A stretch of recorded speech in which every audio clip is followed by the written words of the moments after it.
Salam dan bahagia. Kali ini saya akan membahas mengenai media sosial dan identitas virtual. Saya pernah mendapatkan pertanyaan dari mahasiswa saya, Pak, kenapa ada teman saya yang menampilkan citra diri yang berbeda di media sosial dengan di kehidupan sehari-hari? Di kehidupan sehari-hari, teman saya ini nampak seperti orang yang pendiam, tidak banyak tingkah, tutur bahasanya tertata, sopan, dan positif. Tetapi ketika berada di media sosial itu 180 derajat berbeda. Dia menjadi rubahan, terbuka, agresif, dan di kasus lain tidak jarang ya banyak remaja, mungkin kasusnya adalah remaja perempuan, yang tertipu dengan kenalan barunya, atau bahkan remaja laki-laki ya, yang tertipu dengan kenalan barunya yang dikenalnya melalui sosial media. Ketika berada di sosial media, citra diri yang ditampilkan itu positif, menarik, sesuai dengan harapan kita. Ketika kita bertemu di luar sosial media atau kita bertemu di kehidupan yang nyata, ternyata jauh berbeda. Mungkin lebih tua, mungkin tidak menarik, tidak sesuai bayangan yang ada di sosial media. Dan bahkan tidak jarang pula ada remaja yang tidak hanya sekedar tertipu, tetapi sudah merujuk pada tindakan kriminal, yaitu penculikan, kemudian kekerasan seksual, dan lain sebagainya.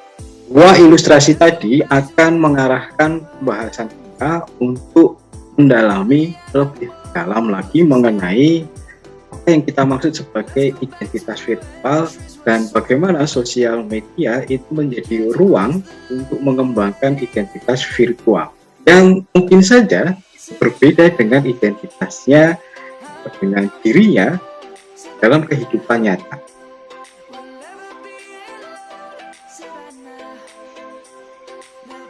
Ketika kita berada di media sosial, kita akan mengalami beberapa hal. Yang pertama yang kita sebut sebagai anonimitas, yang kedua yang kita sebut sebagai disembodiment, yang ketiga kita sebut sebagai dislocated, dan yang keempat adalah berkaitan dengan self-presentation.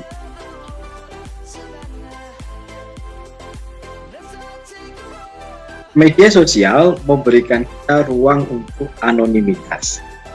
Apa sih yang kita sebut sebagai anonimitas? Anonimitas yaitu adalah ketidakmampuan orang untuk mengidentifikasi kita ketika berada di dalam ruang online. Nah, anonimitas dalam media sosial itu dapat menimbulkan efek yang kita sebut sebagai disinhibition, yaitu menjadikan seseorang untuk kehilangan kendali atau kontrol dan cenderung bebas perilakunya ketika berada di dalam dunia online. Nah, ada dua tipe disinhibition, yang satu bermanfaat dan satunya merusak. Nah, yang bermanfaat yang seperti apa? Nah, yang bermanfaat adalah ketika kita mampu mengungkapkan hal-hal yang sifatnya pribadi yang tidak mungkin kita ungkapkan atau kita sampaikan ketika berada dalam dunia nyata. Misalnya mengenai emosi-emosi kita, lalu kemudian kekhawatiran, ketakutan, ya. Sehingga media sosial itu bisa dijadikan ruang untuk curhat. Nah, media sosial pada akhirnya juga akan menyediakan ruang untuk katarsis. Karena ketika kita sampaikan di dalam dunia nyata itu menjadi agak sulit. Nah, kemudian disinhibition yang tipe kedua yang merusak, nah ini yang cukup berbahaya.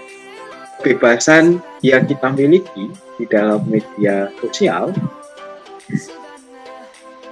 kadang-kadang kita gunakan untuk hal-hal yang tidak bagus atau tidak baik, merusak, bahkan cenderung mengarah pada tindak kriminal.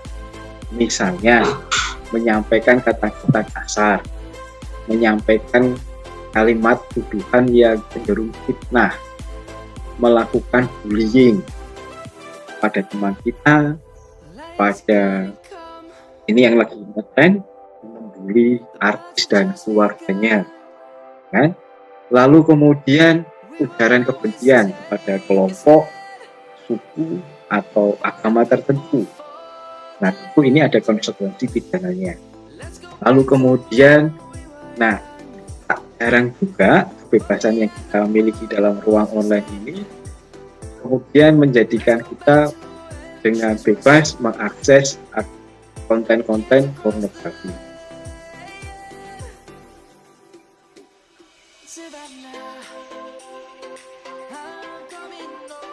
Pengalaman selanjutnya yang akan kita dapatkan ketika kita berada dalam media online, media sosial adalah disembodiment. Apa sih yang kita sebut sebagai disembodiment? Yakni perpisahan antara identitas dari tubuh. Sebagai contoh misalnya, individu atau seseorang dengan yang berpendek, gitu ya, tidak ideal maksud saya, merasa tidak ideal, dapat dengan mudah menampilkan citra diri yang ideal bertubuh tinggi menggunakan kecanggihan teknologi ataupun aplikasi tertentu. Seseorang dengan kelebihan berat badan karena merasa malu, merasa tidak ideal, bisa juga dengan mudah menampilkan citra diri yang berbeda di dalam ruang online, misalnya dengan menampilkan foto dari sudut pengambilan yang diatur sedemikian rupa sehingga nampak kurus, ideal, ya, cantik, dan mungkin malah beda dengan yang aslinya. Gitu ya.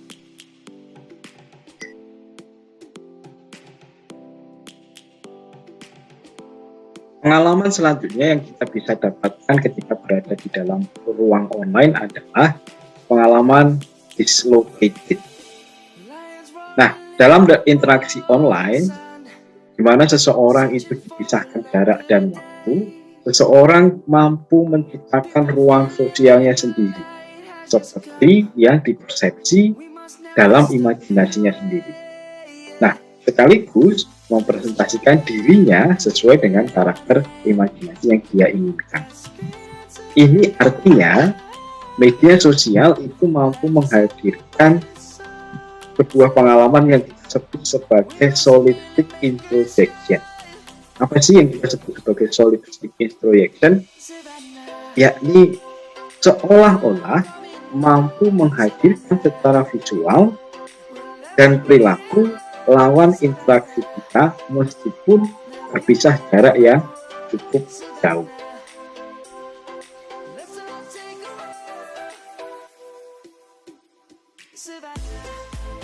Ruang media online atau media sosial itu memungkinkan kita untuk melakukan self presentation secara berbeda dengan kenyataan dalam kehidupan sehari-hari. Berbeda ya dengan komunikasi tatap muka langsung di dunia nyata, di mana seseorang kadang-kadang itu sulit untuk mempresentasikan dirinya sebebas sesuai keinginannya. Karena apa? Karena kadang-kadang lawan itu mengobservasi dan mengevaluasi tindak tanduk, sikap, kemudian perilaku kita ketika berada di dalam komunikasi langsung tersebut. Namun, di dalam komunikasi yang sifatnya online, kita tidak perlu merasa terintimidasi dengan evaluasi, observasi dari lawan komunikasi kita. Karena kita sendiri yang mengontrol presentasi atas diri kita. Nah, ini sangat terkait dengan sifat media yang memberikan kesempatan luas bagi kita untuk anonim. Dengan begitu, kita itu bisa mengkonstruksi identitas diri kita dengan identitas yang baru sesuai dengan keinginan kita. Yang mungkin saja itu berbeda dengan kehidupan sehari-hari. Nah, orang dapat menampilkan kepribadian, persona, identitas baru kepada orang lain, dan mungkin jika menggunakan jejaring sosial yang lain juga mungkin akan menampilkan persona yang baru. Sebagai contoh misalnya kalau Anda menggunakan Twitter, Anda bisa menampilkan citra diri sebagai yang intelek gitu ya, aktivis gitu ya, mengkritisi berbagai hal gitu ya. Namun jika Anda menggunakan Instagram, Anda menampilkan citra diri yang berbeda, yang lebih fun, lebih ceria, seperti tidak ada masalah gitu kira-kira. Pokoknya hidupnya bahagia terus.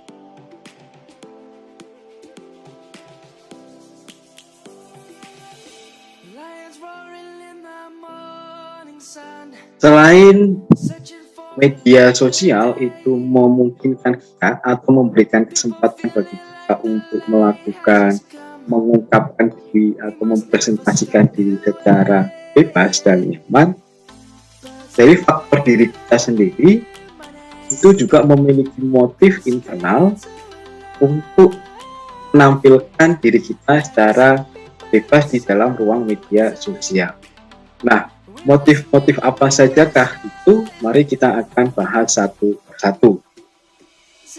Motif psikososial yang pertama adalah motif eksplorasi diri. Nah, hal ini berkaitan dengan motif untuk mencoba-coba atau mengeksplorasi identitas baru dengan harapan dapat merasakan reaksi orang lain atas eksperimen identitas tersebut.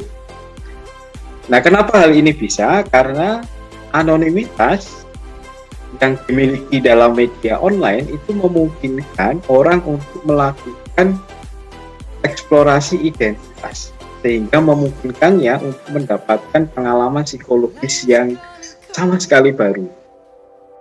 Sebagai contoh misalnya, ada seorang remaja usianya 12 tahun bisa membuat akun palsu yang menampilkan diri sebagai perempuan yang berusia 18 tahun. Nah, dan secara bersamaan itu bisa mengobservasi dan merasakan bagaimana orang lain itu bereaksi dan merespon identitas baru yang ditampilkan. Nah, jangan heran makanya di akun-akun media sosial sekarang ini ya banyak yang tertipu ngakunya laki-laki yang bekerja di perusahaan yang bonafit, kemudian ternyata setelah bertemu ternyata juga beda dengan yang ditampilkan di media sosialnya. Atau ada yang sekarang kita yang lagi viral juga berkaitan dengan scammer love gitu ya, yang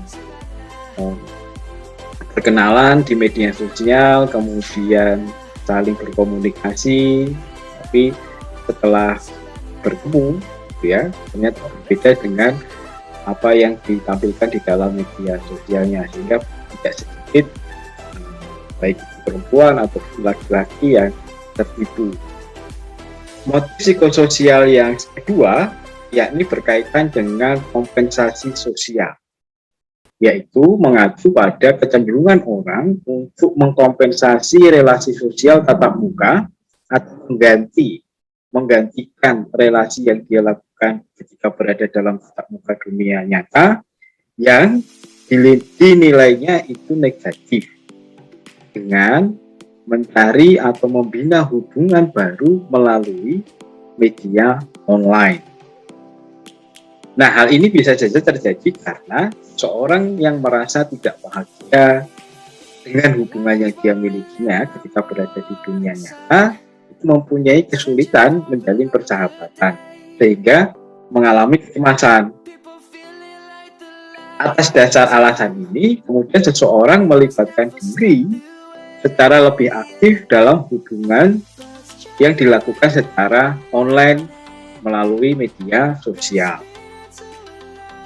Hubungan online yang dilakukan di media sosial inilah yang dimaksudkan sebagai kompensasi atau pengganti hubungan langsung yang dilakukan di dunia nyata yang dianggap tidak memuaskan.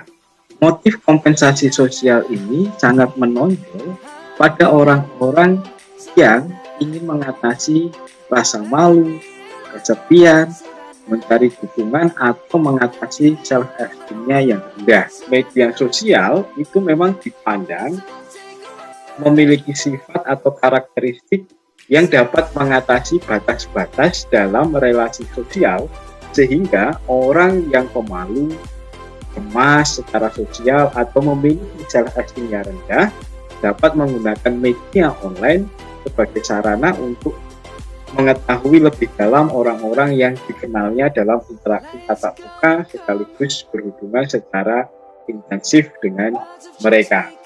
Motif psikososial yang ketiga yaitu adalah motif fasilitasi atau peningkatan sosial. Hal ini terkait dengan kecenderungan untuk meningkatkan hubungan dengan mengembangkan relasi sosial pada jejaring yang lebih luas lagi, sekaligus mengintensifkan relasi yang sudah ada melalui media online. Selain itu, motif peningkatan sosial itu lazim ditemukan pada orang-orang yang memiliki kebutuhan yang tinggi akan popularitas. Nah, orang yang mempersepsi dirinya itu populer dalam interaksi langsung tatap muka itu akan cenderung menggunakan media sosial untuk meningkatkan popularitasnya dalam situasi atau ruang online.